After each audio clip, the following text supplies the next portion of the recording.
નમસ્કાર દર્શક મિત્રો, આપ નિહાળી રહ્યા છો N24 ગુજરાતી। તો નજર કરીશું આજના મહત્વના સમાચાર પર। જંબુસર કુંઢળ રોડ પરથી જુગાર રમતા 7 શખ્સો ઝડપાયા, 22,030નો મુદ્દામાલ જપ્ત। જિલ્લા પોલીસ વડા અક્ષયરાજ મકવાણા અને નાયબ પોલીસ અધિક્ષક PL ચૌધરીના માર્ગદર્શન હેઠળ જંબુસર પોલીસે જુગારનો ગણનાપાત્ર કેસ શોધી કાઢ્યો છે। Police inspector PJ ચુડાસમાની સૂચનાથી PSI JS Parmar અને સ્ટાફ પેટ્રોલિંગમાં હતો તે દરમિયાન કોન્સ્ટેબલ ઉમંગભાઈ હરિભાઈને મળેલી ચોક્કસ બાતમીના આધારે આ સફળ કામગીરી કરવામાં આવશે। જંબુસર કુંઢળ રોડ પર આવેલ કેરાવ તળાવની પાળ પાસે આંબાના ઝાડ નીચે કાર્યવાહી ખુલ્લી જગ્યામાં પત્તાપાના વડે પૈસાની હાર જીતનો જુગાર રમતા 7 ઇસમોને પોલીસે રંગે હાથ ઝડપી પાડ્યા હતા।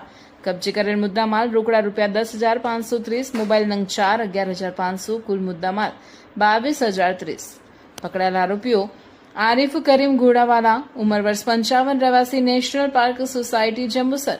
બીજો સઈદ ઉર્ફે પોટિયો અબ્બાસ મલિક, ઉંમર 54, રહેવાસી નવીનગરી જંબુસર। મહેબૂબ અબ્દુલ ઘોડાવાલા, ઉંમર 45, રહેવાસી ભાગલીવાડ જંબુસર।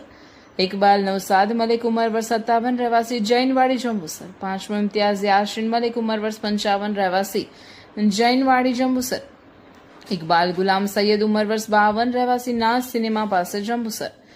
સાતમો ગુલામ રસૂલ અહેમદ શેખ, ઉંમર વર્ષ 60, રહેવાસી ભાગલીવાડ જંબુસર। પોલીસે તમામ આરોપીઓ સામે ગુનો નોંધી આગળની કાયદેસરની કાર્યવાહી હાથ ધરી છે।